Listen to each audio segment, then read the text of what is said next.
এই দৃশ্যের সঙ্গে বড় হন। সুপ্রিয় পাইকগাছাবাসী, পাইকগাছা উপজেলার গড়ইখালী ইউনিয়নে আমি এখন আছি শিবসা নদীর তীরে নাকি? দুরন্ত। হ্যাঁ, দেখাবো তো পরে, এত আগে যদি শিবসা দেখাই ফেলি তাহলে তো একটু দেখাবো তো অবশ্যই। আমি শিবসা দেখানোর জন্য আমি লাইভে আসছি। তো এই যে গড়ইখালী ইউনিয়নটা ফকিরাবাদ গ্রাম, এর ফকিরাবাদ গ্রামের পাশ দিয়ে বয়ে গেছে শিবসা নদী। নদীটা একটু দেখে না দেখালে এর পরের কথাটা আমি বলতে পারবো না। এই যে আমাদের নদী শিবসা নদী। আমিও আসলে শিবসা নদী খুব কম দেখেছি, নামে শুনেছেন? হ্যাঁ, আমি হয়তো বা আচ্ছা সোলাদানার মোড় ঘাটের ওইখানে ওটা কি শিবসা, ওইটুখানি দেখেছি আমার। যাই হোক, আমি এভাবে খুব কম দেখেছি, বেশি সুযোগ হয়নি। বাট আজকে বেশ কিছু সময় আমি এই শিবসা নদীর ধারে সময় কাটানোর সুযোগ হয়েছে।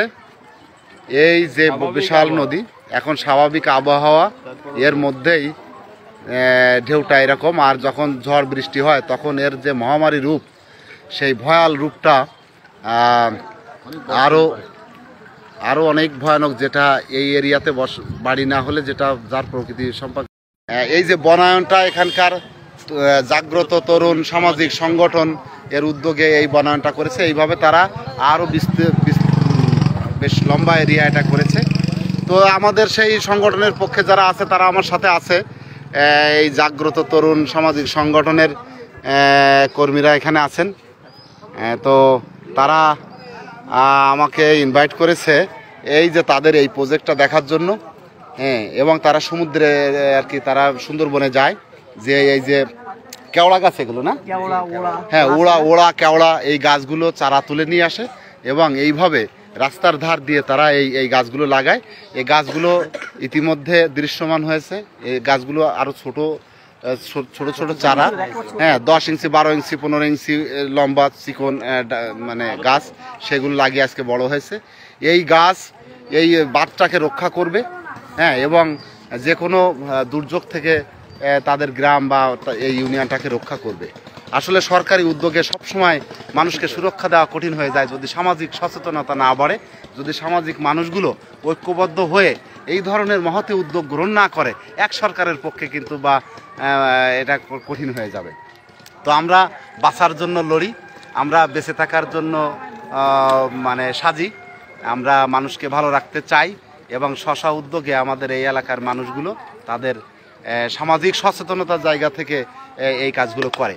তো এই পরিবেশের মধ্য দিয়ে, এই রকম প্রাকৃতিক পরিবেশে বেড়ে ওঠা মানুষগুলো, এই নদীর সাথে বেড়ে ওঠা মানুষগুলো, এই নদীতে দেখেন আমি নামতে গেলে আমাদের ভয় করবে, বাট এখানে যারা বেড়ে উঠেছে তাদের কিন্তু এই নদীতে গোসল করতে তাদের কিন্তু কোনো সমস্যা হবে না, তার ভয়ও পাবে না।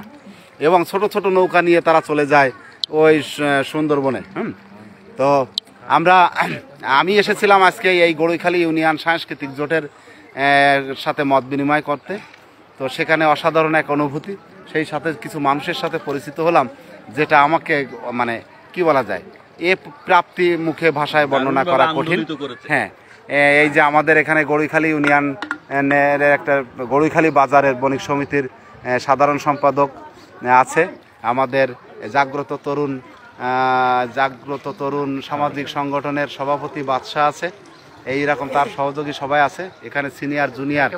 হ্যাঁ, এই যে আমাদের আব্দুল আজিজ ভাই আছে, উনি একজন কবি এবং উনি জাদু প্রদর্শনীতে খুব পারদর্শী। আমরা কিছুক্ষণ, হ্যাঁ, আরিফ স্যানিটারি গড়ইখালী বাজার, হ্যাঁ, তার ব্যবসা প্রতিষ্ঠান আছে, সে জাদু দেখায়, আমরা মুগ্ধ হয়েছি তার জাদুতে। টাকা হাতের ভিতরে 100 টাকার নোট নিয়ে 500 টাকা 1000 টাকা বের করতেই থাকে, টাকা শেষ হয় না। এইসব জাদু আমরা দেখেছি, খুব সুন্দর আনন্দের সাথে আজকের দিনটা পার করলাম। তো ভালো লেগেছে। এবং এই ধরনের সামাজিক সংগঠন যারা সামাজিকভাবে কর্মকাণ্ড করে, এবং তাদের আরও অনেক কর্মকাণ্ডের কথা শুনেছি, যে কর্মকাণ্ডগুলো নিয়ে আমি পরবর্তীতে একটা প্রতিবেদন প্রকাশ করব। আসলে সমাজের এই কর্মগুলো যারা নিঃস্বার্থভাবে নিজের পয়সা দিয়ে সামাজিক কর্মকাণ্ড করে, মানবতার কর্মকাণ্ড করে, সুস্থ বিনোদনের মূলক কর্মকাণ্ড করে, আমরা তাদেরকে উৎসাহিত করতে চাই। পাইকগাছা উপজেলা সাংস্কৃতিক জোটের পক্ষ থেকে জাগ্রত তরুণ সামাজিক সংগঠন সহ এই গড়িখালী ইউনিয়নের সাংস্কৃতিক জোট সহ এই গড়িখালী ইউনিয়নের যত সামাজিক মানবিক ফকিরাবাদ গ্রাম সহ আশেপাশে গ্রামের যত সামাজিক মানবিক সংগঠন আছে, সাংস্কৃতিক সংগঠন, তাদের সবাইকে লাল গোলাপ শুভেচ্ছা। সবাই ভালো থাকবেন, শুভ থাকবেন।